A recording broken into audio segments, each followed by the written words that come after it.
Sasa huyu bwana baada ya watu kumkosoa, haya maneno ndio maneno yake hasa aliyozungumza katika hicho kisa cha Isra na Miraji pale Mtambani. Baada ya maneno haya watu wengi wakamkosoa, mashekhe zetu mkosoa, wakamnasihi atubie, na akaashiria na mashayikh wamesema kwamba huyu kama hatotubia atengwe. Maneno si mazuri haya, lakini wenzie watu wadufu, makhurafi wenzie, alkhurafiyun, kuna yule Alfaza yule pia amemkosoa, kuna sio Sharifu gani Al-Ahdali amemkosoa, kuna bwana mmoja aitwa Shafi, Ustadh Shafi kamkosoa huko, watu wa mihadhara wale, watu wengi wamemkosoa. Lakini huyu bwana amejibabadua kwa majawabu. Unajua kubabadua, amebabadua kwa majawabu. Majawabu haya ameyatoa katika sauti ya simu, kana alipigiwa simu kwa yakawa anajibu. Akashangazwa, akasema mimi napata tabu sana na uwezo wa watu wale wanaosoma wa kielimu. Hii ndio tabia yake, yani anaona watu wengi uwezo wa kielimu mdogo, yeye ana elimu mkubwa. Lakini mpaka hapa ameshaelewa huyu ni mtu wa aina gani. Akasema kwamba yeye alieleza kwa maana nzuri kwamba ukiwa kwenye ile sauti yake Isra na Miraji, ukitakiwa kwa nia njema, ikiwa kwa maana njema na kwa malengo mazuri, kukubali ni sunna, kwa sababu mtume alikubali. Na ikiwa kwa maana mbaya na lengo baya, basi kukataa pia ni sunna, kwa sababu Nabii Allah Yusuf alifanyaje? Alikataa. Ukiyatazama ya maneno akayazungumza hivi, ni maneno ambayo hayako fasaha sana katika lugha. Ikiwa kwa maana nzuri na lengo zuri, kukubali ni sunna, ndio nini? Yaani mimi nilishangaa huyu jamaa vile anavyojifanya anajua, labda ana ufasaha, Mswahili, mtu wa pwani, sio mdengereko na nini, yani vile anavyoongea na kujigamba. Hii ndio nini? Na ikiwa kwa maana mbaya na lengo baya, kukubali kukataa ni sunna, ndio nini? Sisi tunazungumzia sunna isipokuwa sunna, tuzungumzia tupo huko. Ndio alivyozungumza kule mwanzo. Kwa hiyo hapa kwenye hii clip yake ya simu akajaribu kusema kwa mimi nilieleza kwamba ikiwa kwa maana njema na nini, bado akaona vile kukubali ni sunna. Kukubali ni sunna na kukataa ni sunna. Hujaelewa? Ukitakiwa kukubali ni sunna ya Mtume Muhammad, alikubali kwa Hadija, au sio? Lakini yeye Mtume hakukubali kufanya upuuzi. Yeye tena alikwenda kumwambia ammi yake Mzee Abu Talib, yule bosi wangu Mama Hadija kakolea na piskali. Ndio? Unanambiaje wewe Muhammad? Ananipenda eti ananitaka. Kajitetea hivyo kama vile anataka kutoesha kwamba neno mshangazi lina maana nzuri na maana mbaya.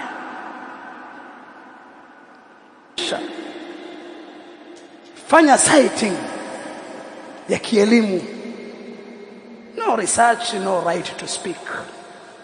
Pozungumza mambo, tuonyeshe research yako, fanya citing, tuambie ni wapi turejee ili tuipate maana nzuri ya mshangazi na maana mbaya ya mshangazi. Wapi turejee? Sio zuge watu. Akajitetea kwa kusema kwamba vijana watakiwa kusaidiwa katika lugha, yani kuonyesha yeye katumia hii lugha ya vijana tuwasaidie. Hivi kwa kusema kwamba mshangazi, Mtume alifanya kazi kwa mshangazi, kazi yake ya kwanza alifanya kwa mshangazi wa Khadija, mwasaidiaje vijana? Hebu tuambie, ni akili nyingi mziwanda kuliko watu wote, hizo akili zako, kwamba umwasaidiaje vijana kwa kusema hivi? Lakini kweli kawasaidia vijana katika kheri? Wallahi umwasaidia vijana katika shar. Mmetumwa zaidi ya clip moja, vijana ambao wanafurahia, kumbe mshangazi inafaa, kumbe Mtume naye katika Waislamu alioa mshangazi mkewe. Yani vijana wahuni ana kibuta wametolewa maskani kwa video hivi, wanashabikia. Kuna video za wanawake wale wa kujiweka TikTok, anajiweka mwanamke alafu imewekwa sauti ya nani? Ya Mziwanda. Wanawake wahuni mitandaoni. Wewe ndio ulivyowasaidia vijana, kuwasaidia katika kheri kwa kutamka tamko hili. Huu ni ubabaishaji. Vijana wasaidiwa kutolewa katika batil na kuletwa katika haki kwa maneno mazuri ya kidini. Siku mtusi, yani wewe umemtusi, umemkebehi mke wa bwana mtume ili wasaidie vijana. Kujitetea gani kwa kijinga huko? Huyu bwana akasema, yani baada ya kusema haya kwamba kama vile watu wasotaka kuwasaidia vijana wana fikra mgando. Ana matusi sana huyu ya reja. Watu waliomkosoa fikra zao mgando, fikra yake yeye ndio fikra sio mgando. Huyu bwana akaendelea kujitetea. Neno shangazi kwani likiongezwa m ni tusi au kashifa? Mziwanda, kila ukipapatika wazee wetu walikuwa tuambia, kila ukipapatika ni kama vile pweza aliyokuwa juu ya makaa ya moto, kila ukipapatika waungua. Sasa hivi amekuja kwamba neno shangazi likiongezwa m, mshangazi, anasema ni tusi au kashfa. Katika sauti yake alihojiwa na mwandishi wa habari, alihojiwa tena hii ya simu, alafu alihojiwa na mwandishi wa habari, sasa kwamba haibadilishi maana, ni kukubwiza, akatumia lugha hiyo. Alafu akasema ni kufanya takbiri, yani kukuza kitu. Kwa hiyo kumbe anataka kutuambia mshangazi bwana Mziwanda ni shangazi, na ile m pale ambacho hichi ni kiambishi haina kazi yoyote, imekubwiza tu. Kwa hiyo kumbe kumuita mama Khadija ni mshangazi alikuwa kusudia shangazi.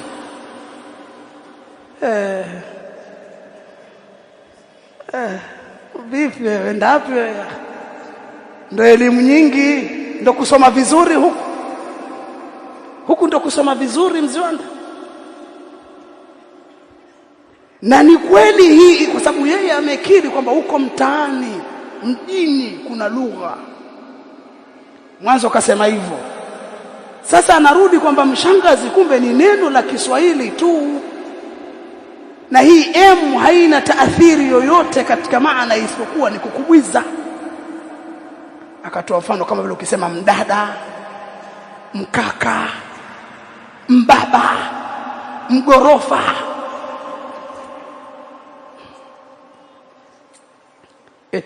Nyinyi mlosoma Kiswahili kuna hivyo? Ni kweli hapo ukisema mbaba, yule mbaba manake ni lugha sanifu. Mdada wa kazi manake umemkuza, bonge la jidada. Kusudia hiyo. Hii m yaja katika baadhi. Sasa tupo katika mambo ya lugha. Kifano mkubwa, m hapa ni kiambishi ngeli kinacholeta au kinachoonyesha uwiano wa kisarufi. Mzizi ni kubwa, ukisema mkubwa ni kiambishi, lakini kiambishi ngeli kinachoonyesha umoja. Mkubwa wakiwa wengi, wakubwa. Hebu wewe tuambie katika lugha ya Kiswahili, alafu tupe rejea, na ukitaka hilo mimi nitakupa. Yani ukitaka sasa, kama atafungua hiwari, najua hawezi, ni mtu hajasoma.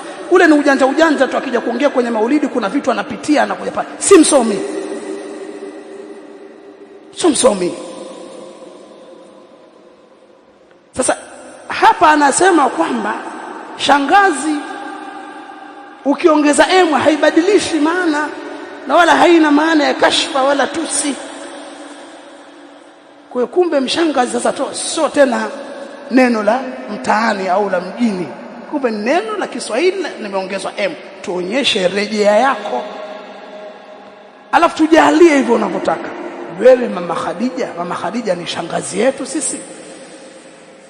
Wa azwajuhu ummahatuhum, na wake za mtume ni mama zao.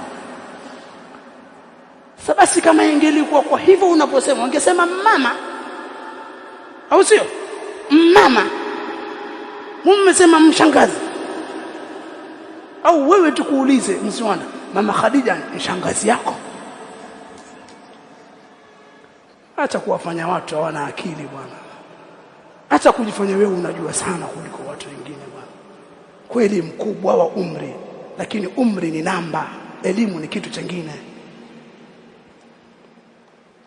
Haya, toa tena namba ya simu. Sababu ule ujanja wake wa mjini eti afanya vitisho. Namba ya simu, namba ya taifa hiyo. Kwa sisi hatuna namba za simu. Peleka kwenye matangazo yako ya biashara namba za simu. Toa business card. Watu makini watakuja kukaa wajadiliane na wewe, mtu mjinga namna hii. Unasema hapa ni neno shangazi, hili imeongezwa M.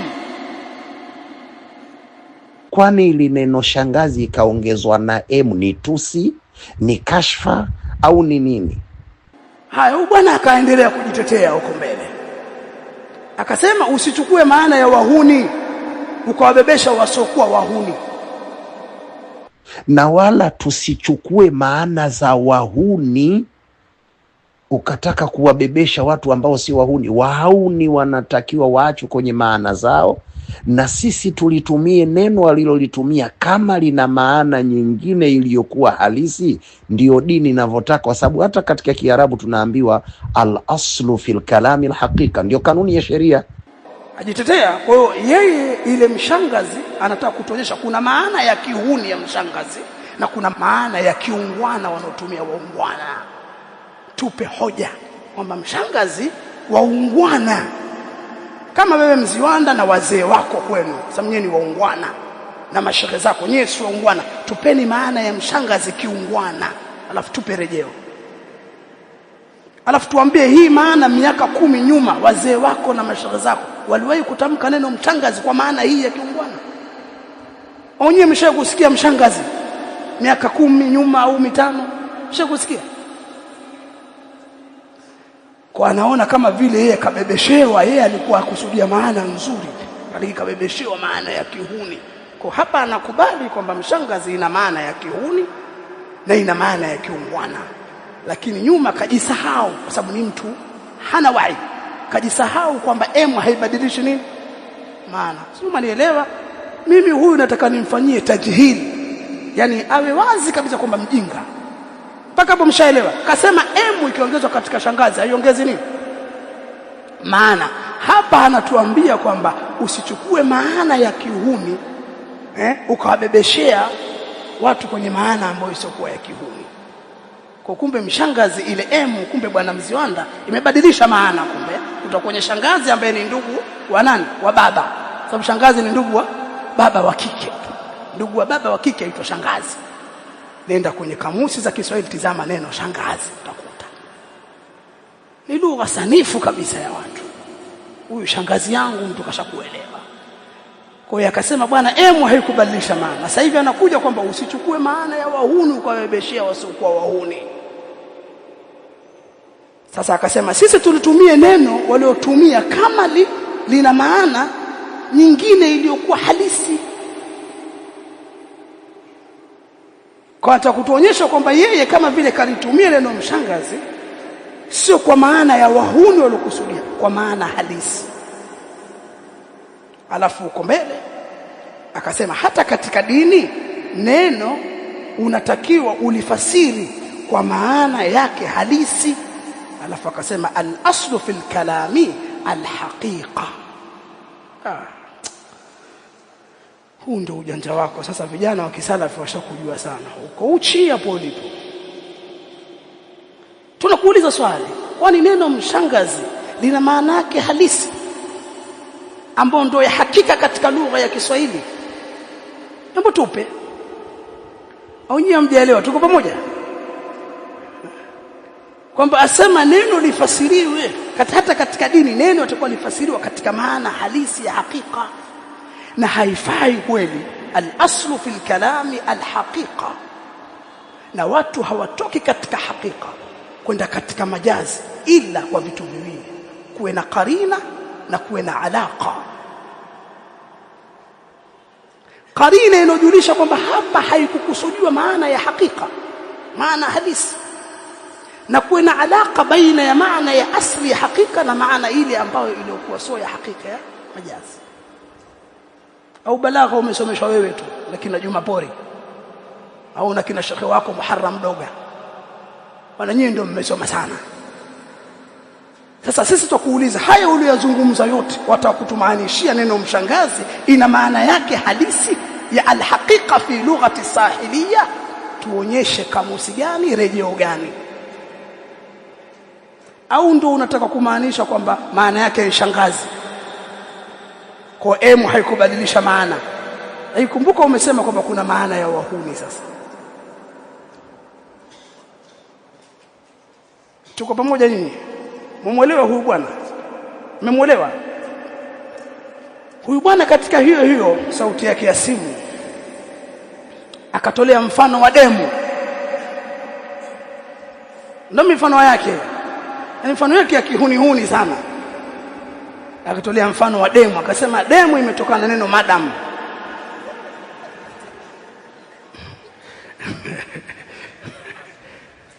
Sisi tutafasiri katika uhalisia, hatutofasiri katika maana mbovu. Kwa mfano neno demu limetoholewa kutoka katika madam. Mwanamume ataitwa saa, mwanamke ataitwa madam. Kwa hatuwezi tukatumia maana ya wahuni tutumie waungwana. Tunaweza tukalitumia hilo neno lakini katika maana ya uhalisia, sio katika maana ya wahuni. Sasa usichukue maneno ukafasiri kwa maana ya wahuni. Sasa mimi sio mtaalamu sana wa Kiingereza, na mimi sifahamu. Demu ni neno nalisikia tu mtaani, vijana wanatumia, manake ni mwanamke. Sasa akasema sasa sisi tusitumie katika maana ya wahuni, tukatumia sisi waungwana. Kwa maana kama vile demu vijana wanatumia kwa maana ya kihuni, sisi tunaweza kutumia ile demu kwa maana ile ya kiungwana ya asili yake kwamba ni madam. Ndio labda atakutuonyesha hivi. Lakini pia tukuulize wewe, unaweza kwa sababu madam, sisi mwanaume anaitwa saa, good morning madam, au sio? Tumezoea hivyo madam, naita madam ni mwanamke mwenye heshima na kadha na cheo, mwalimu kadha, ofisa fulani, au sio? Hebu tizama sasa, wewe unaweza ukasema tu dada yako ukamuita demu, weza? Kwa vile sasa mimi nimetumia kwa maana ile ya kiungwana ya halisi, imetokana na madam. Sisi tunaweza tukaita madam mheshimiwa rais, tunaweza tukaita hivyo madam mwalimu mkuu ambaye akiwa ni mwanamke tunaita madam. Je, waweza kumuita demu? Alafu kuulizwa usinibebeshe maana ya kihuni, mimi nimekusudia maana ya asili ya demu imetokana na madam. Inawezekana hiyo? Japo mimi nataka nyinyi watu wa Kiingereza hebu fuatilieni kwa demu imetokana na madam, au jamaa tukachapia hiyo na waacheni. Jamaa akasema sisi twaweza litumia neno katika maana halisi, sio ya wahuni. Kama vile tutakuonyesha kwamba hii mshangazi ina maana halisi, na maana halisi ni maana ya hakika. Lazima utupe rejea references za Kiswahili neno mshangazi ili tujue maana yake halisi ni gani.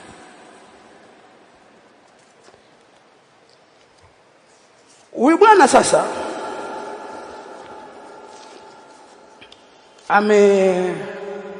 kwenye mwandishi wa habari kule, kwa mwandishi wa habari nimesema huyu mwandishi wa habari amezungumza maneno ndio ilikuwa ndefu zaidi.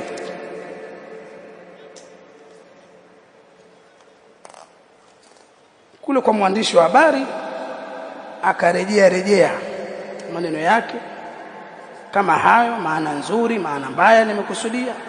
Huko akaongeza, akatolea mfano neno pilau. Nimesema pale mwanzo neno pilau, sote tunajua maana yake ni chakula, lakini huko mtaani situmii neno wahuni.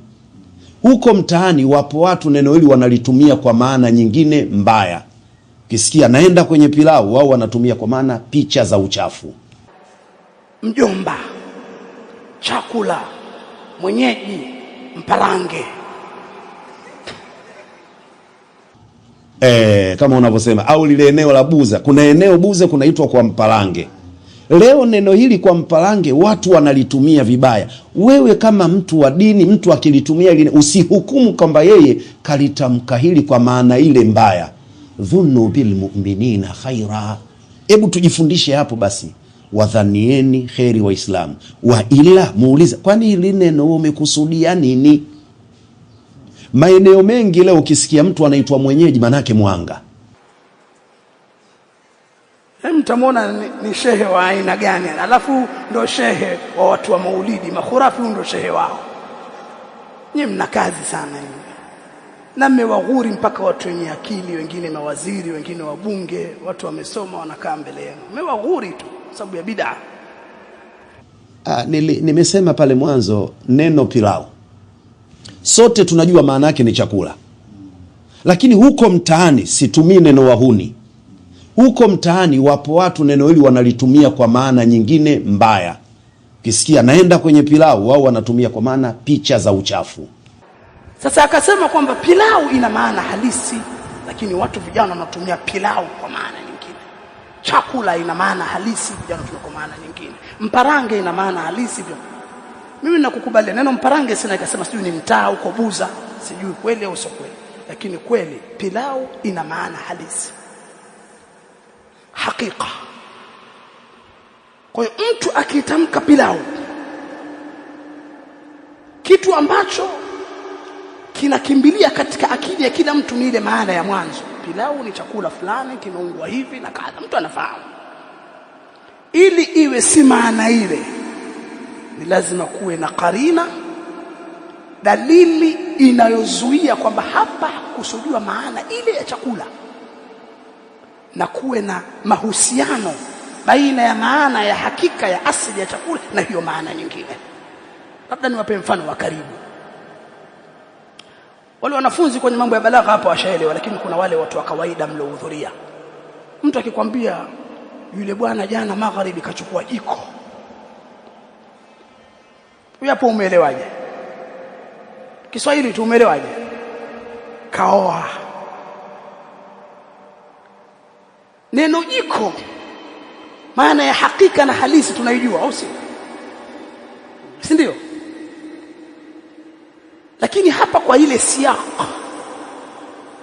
ule muundo wa sentensi wa maneno, ukaona hapa hakukusudia jiko lile kama la gesi au la kadha. Hapa kukusudia hivi. Kwa ile mazungumzo yalipoanza, jana akachukua jiko jamaa yako kashajikomboa, na wewe utabakia wewe bachela. Sasa kumbe hapa jiko mke. Kuna karina almani'a iko hapa. Alafu kuna ile alaka baina ya mke na jiko. Kwa maana kuna maneno mwanamke jiko, mwanamke jiko. Kisa mwanamke jiko katika balagha ni balagha gani? Ni tashbihi gani? Kisa Muhammad Asad. Vijana wanajua kumuondoshwa adatu tashbihi na umeondoshwa wajhu shabahi. Vijana washafahamu. Yeye ndio watu wa kawaida mtatuia radhi, lakini jiko fahamuni ule mfano wa jiko. Sasa huu mfano aliotoa Mziwanda hapa na neno mshangazi kwa mtu msomi aliotulia au mwenye akili ya kusoma inafanana, kwa sababu pilau ina maana halisi, mjomba ina maana halisi, mwenyekiti ina maana halisi. Kwa hiyo mtu akifasiri kwa umezungumza wewe, bwana mimi jana nimekula pilau, au sio? Alafu mtu akafasiri hii pilau kwa maana ya kihuni kama ipo hapa, huyu lazima atuhumiwe, kwa sababu maana ya pilau halisi ni chakula. Mbona wewe umenibebesha maana, umenifasiria maana ya kihuni? Manielewa vizuri? Kwa mifano kama hii, mwenyekiti akasema kwa maneno mwenyeji, neno mwenyeji kasema latumika kwa maana ya mchawi kama sitakosea. Kwa hiyo mtu akisema bana Ibrahim Nabiullah Ibrahim ni mwenyeji, anasema itakuwa umesema mchawi. Hatakuwa fujo kusudia mchawi, kwa sababu neno mwenyeji lina maana halisi. Tafasiri kwa maana halisi na ya hakika, kwamba mkazi wa ile sehemu, au sio bwana? Huyu ni mwenyeji wa Dar es Salaam. Sasa kuna maana ya mwenyeji kuwa ni mchawi, hiyo maana ya mtaani hatuwezi kwenda huko, sababu asli katika kalami nini? Alhaqiqa. Neno nafasiriwa katika uhalisia. Tuambie, mshangazi ina maana halisi ya hakika? Sio, mwanielewa nyinyi? Huu ni utetezi wake katika hiyo kwa huyo mwandishi wa habari. Lakini pia akarudia kwamba emu haibadilishi maana, lakini akasema mimi sijakusudia maana ya mtaani. Kwa kumbe neno mshangazi ina maana ya nini? Ya mtaani. Lakini mkumbuke vizuri nyinyi, kashasema emu haibadilishi nini? Maana. Leo katika Kiswahili Dar es Salaam tunawasikia watu kaka, watu wanamuita mkaka, sababu yule ni shangazi. Kutia emu ndio imekwenda kuchafua maana. Badala ya shangazi kusema mshangazi, kaka, leo kuna watu katika lugha wanamuita mkaka. Dada wakamuita mdada. Mdada wa kazi. Ile emu haijabadili maana. Baba akaitwa mbaba. Kuna mbaba mmoja, kuna mama mmoja. Emu haibadili maana. Asili ya emu ni takbiri tu, kumkubwiza mtu. Sasa kama kuna maana ya mtaani, wewe kama mwanadini hupasi kuichukua maana ya kimtaani, tena isiyopendeza, kwenda kuihusisha katika maana ya kidini na kielimu. Ni makosa. Jamaa anazidi kujigonga, msomo wa vipi? Na ukimwona mtu msomi anajigonga kwenye neno, yani maudhui moja anajigonga gonga, huyo sio msomi. Tanakudhati ni aibu sana katika ilmu. Alafu akasema hivi,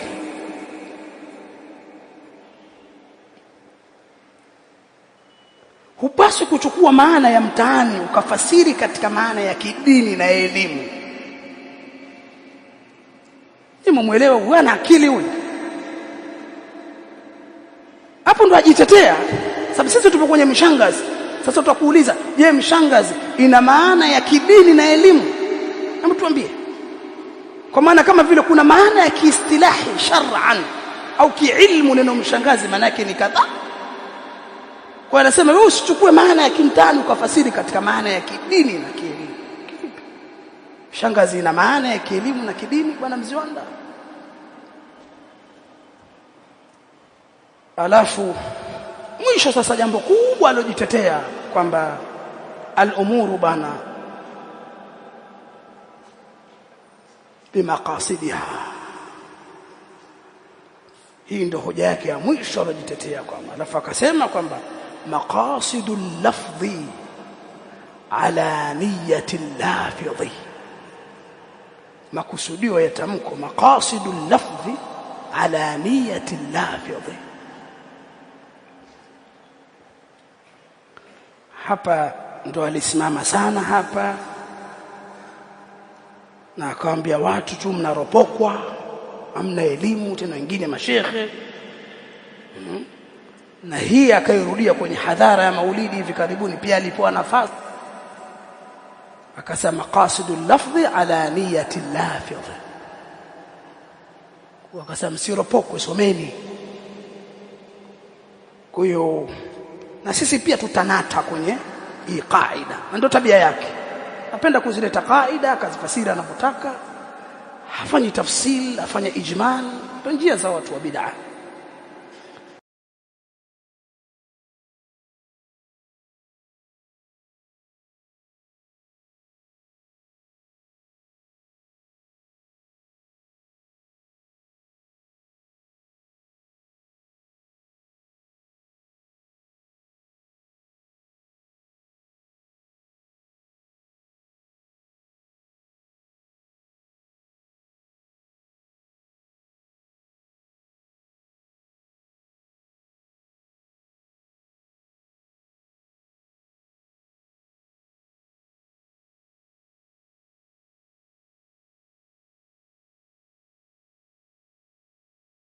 Hii ni Wajawema Online TV. Hapa ni elimu tu.